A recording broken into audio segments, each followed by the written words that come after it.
Assalamualaikum warahmatullahi wabarakatuh.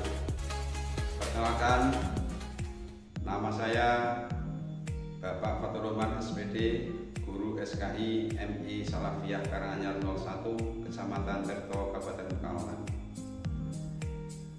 Anak-anakku yang saya cintai, pada kesempatan kali ini kita akan belajar materi tentang upaya Nabi Muhammad SAW dalam membina masyarakat Madinah.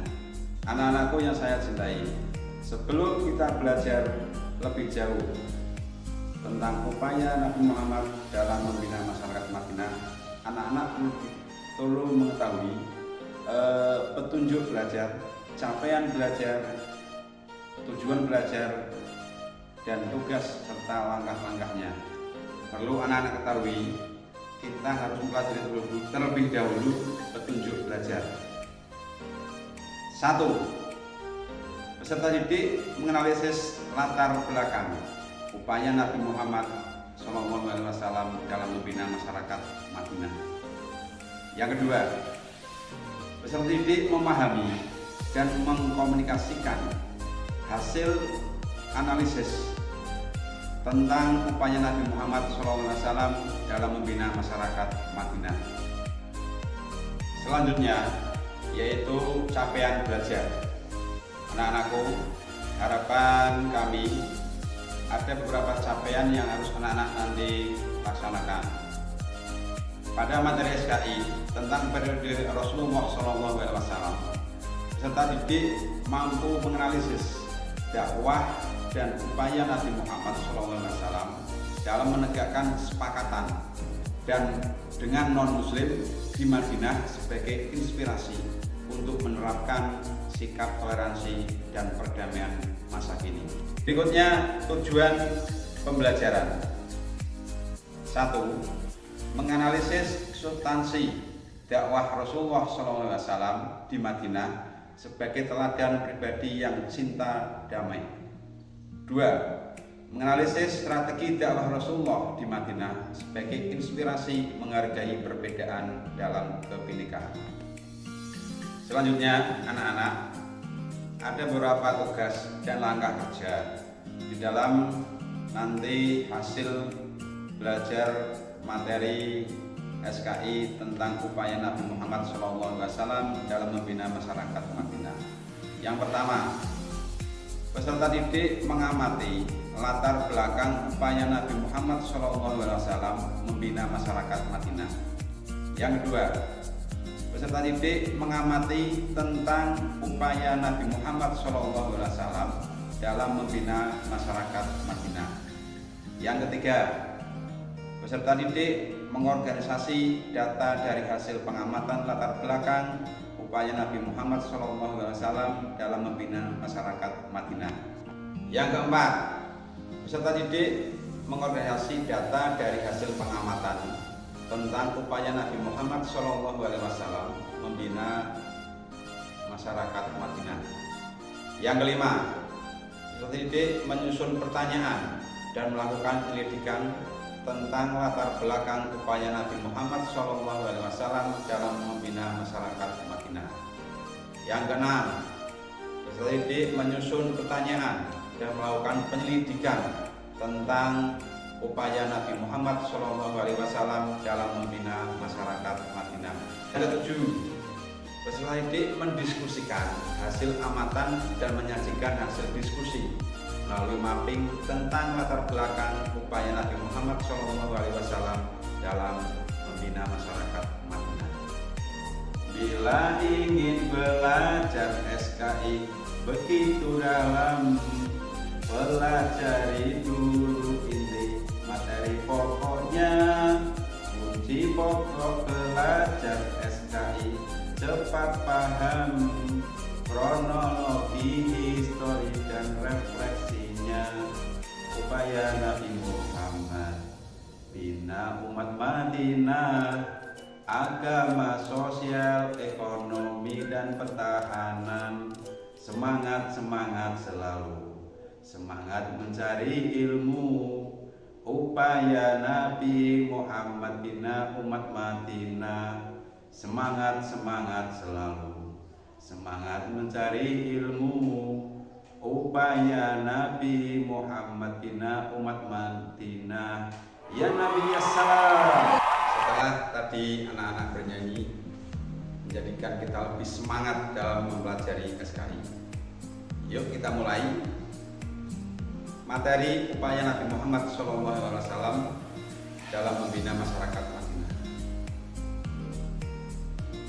Kalian pernah mendengar nama Madinah? Madinah adalah kota tujuan hijrah Rasulullah SAW. Setelah hijrah, Nabi membangun masyarakat Madinah menjadi masyarakat yang taat beribadah, cinta ilmu, penuh persaudaraan dan kasih sayang, sejahtera, adil dan makmur. Hal ini berkat pembinaan yang dilakukan Rasulullah Nabi Muhammad SAW. Apa saja yang dibina Rasulullah SAW di Madinah? Rasulullah membina masyarakat dari berbagai bidang. Yang pertama yaitu bidang agama. Yang kedua bidang ekonomi. Yang ketiga yaitu bidang sosial. Dan yang keempat bidang pertahanan. Kalian tentu tahu jika dalam kehidupan bermasyarakat banyak sekali hal-hal yang harus dibina. Yang pertama dalam bidang agama. Nah, dalam bidang pembinaan agama, setelah Nabi Muhammad SAW hijrah ke Madinah, Nabi kemudian membangun masjid. Masjid itu apa namanya? Masjid Nabawi, yang dijadikan sebagai pusat ibadah bagi Nabi dan para sahabat-sahabatnya.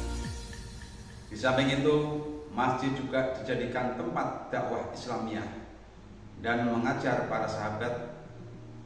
Para sahabat senantiasa sholat berjamaah di masjid dan semangat mencari ilmu bersama Nabi Muhammad SAW.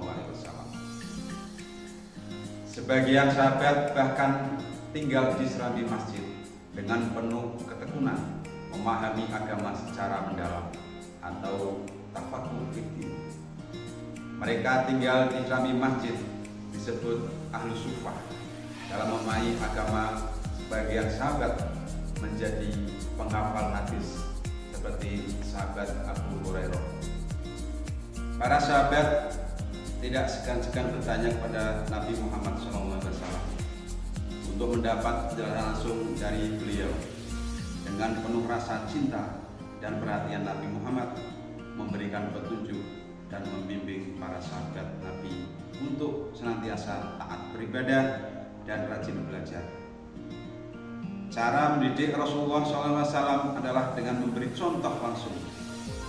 Nabi mengajarkan sahabat agar rajin sholat di masjid, berzikir, i'tikaf, dan membaca Al-Quran. Nabi Muhammad SAW juga mengajarkan berbagai macam ilmu kepada sahabat dan menyilahkan sahabat untuk bertanya, berdiskusi dengan beliau. Pada kondisi sekarang, kalau kita petik dengan realitas sosial, masjid untuk tempat ibadah dan belajar agama. Terdapat pula pondok pesantren untuk tafaqquh fiddin. Para santri belajar kepada kiai tentang berbagai cabang ilmu, membiasakan diri dengan akhlak terpuji, rajin beribadah, dan mandiri. Yang kedua, pembinaan bidang sosial. Setelah hijrah ke Madinah, Nabi Muhammad mengembangkan Islam di Madinah. Nilai-nilai ajaran Islam yang dikembangkan untuk membangun masyarakat Madinah adalah persaudaraan, saling menyayangi, saling menolong, dan saling menghormati. Santun, menebarkan kedamaian dan cinta kebersihan. Nabi Muhammad SAW menekankan persaudaraan antara sahabat Muhajirin dan sahabat Ansor. Ada yang tahu anak-anak apa itu sahabat Muhajirin dan apa itu sahabat Ansor?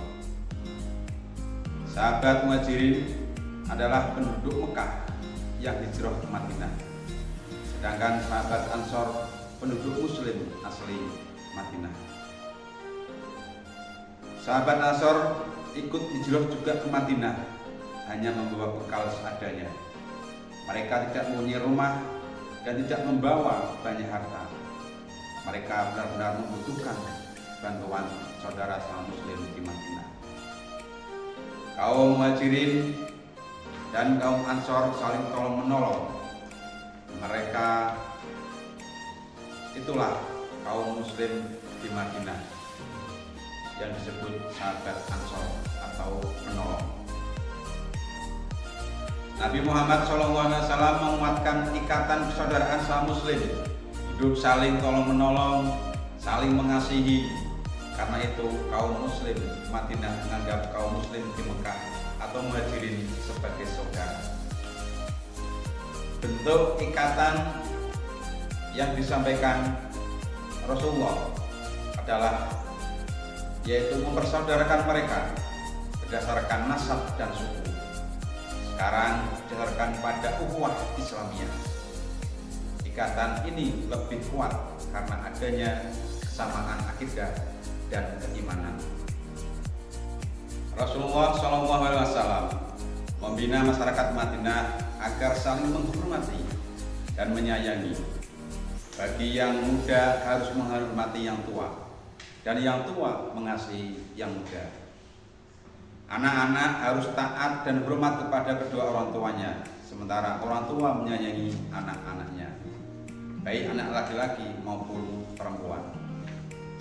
Rasulullah SAW menyetarakan atau menyamakan dengan adil antara laki-laki dan perempuan. Kalau kita tengok dalam masa jahiliyah, ada sistem kasta yang mana sistem ini dihapus dengan datangnya Islam, karena status laki-laki dan perempuan itu tidak sama. Bahkan kalau ada bayi yang lahir dengan jenis kelamin perempuan itu harus dibunuh. Alhamdulillah dengan datangnya Islam serta dengan pembinaan Rasulullah SAW menjadikan sistem kasta ini terhapus dan antara laki-laki dan perempuan ini setara. Refleksi tentang pembinaan Rasulullah dalam bidang sosial, kita kaitkan dengan realitas sosial bahwa saat ini banyak santri-santri, baik laki-laki maupun perempuan, banyak kader-kader dari Islam ini duduk di dalam pemerintahan, baik laki-laki dan perempuan ini sama. Tentunya ini berkat atas pembinaan Rasulullah SAW dan penghapusan sistem kasta. Oleh karena itu, harapan kita semua antara laki-laki dan perempuan ini tidak ada perbedaan, semuanya setara. Anak-anakku yang saya cintai, ayo kita masuk ke materi yang ketiga, yaitu pembinaan dalam bidang ekonomi. Rasulullah SAW sukses membangun perekonomian masyarakat Madinah sehingga mereka sejahtera dan makmur. Dalam bidang ekonomi yang dikembangkan ada berupa pertanian dan perdagangan. Sikap saling tolong menolong, jujur, dermawan, anti monopoli dan kerja keras menjadi kesuksesan. Rasulullah SAW meletakkan dasar masyarakat Madinah dalam bidang ekonomi, yaitu memperdayakan potensi umat Islam di Madinah. Di antaranya yaitu mereka yang punya keahlian bercocok tanam, bisa menggarap lahan milik sahabat lainnya. Kemudian yang kedua, Rasulullah membagi sejumlah lahan kepada sahabat yang belum memiliki lahan, baik untuk tempat tinggal maupun untuk bertani. Yang ketiga, Rasulullah SAW memerintah para sahabat untuk mendirikan pasar. Rasulullah sendiri yang mengawasi pengelolaan pasar ini sehingga menjadi pusat perekonomian di Madinah.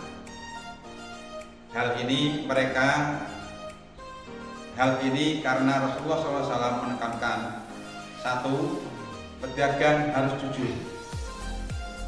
Yang kedua, pasar bebas dari restitusi atau sewa.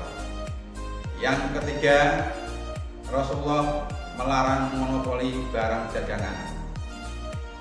Itu beberapa kunci kesuksesan dalam mendirikan pasar, sehingga dalam pelaksanaannya ini pasar sebagai pusat perekonomian yang sangat kuat. Kalau kita refleksikan dalam realitas sosial saat ini, bahwa banyak sekali pasar-pasar yang didirikan di seluruh penjuru, banyak yang meniru dengan praktek-praktek yang ditekankan, yang dibina oleh Rasulullah SAW.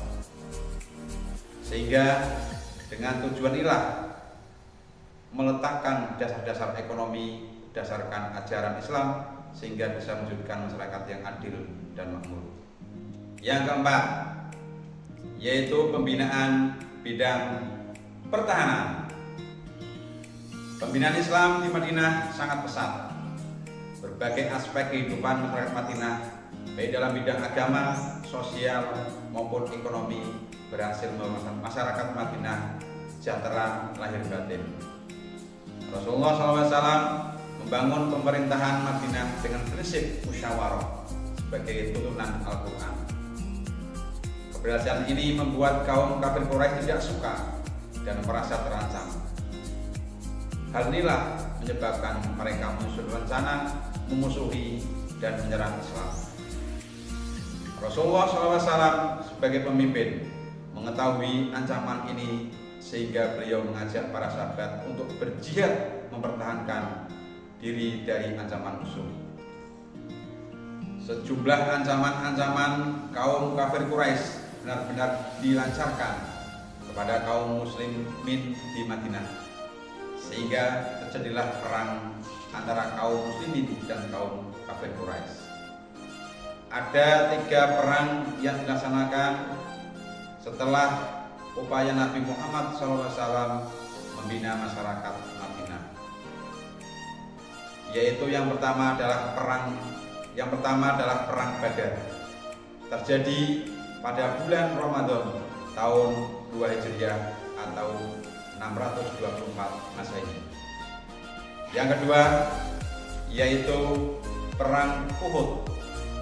Perang ini terjadi pada tahun ketiga Hijriah atau 625 Masehi. Yang ketiga yaitu perang Khandaq. Perang ini terjadi pada bulan Syawal tahun 5 Hijriah atau 627 Masehi.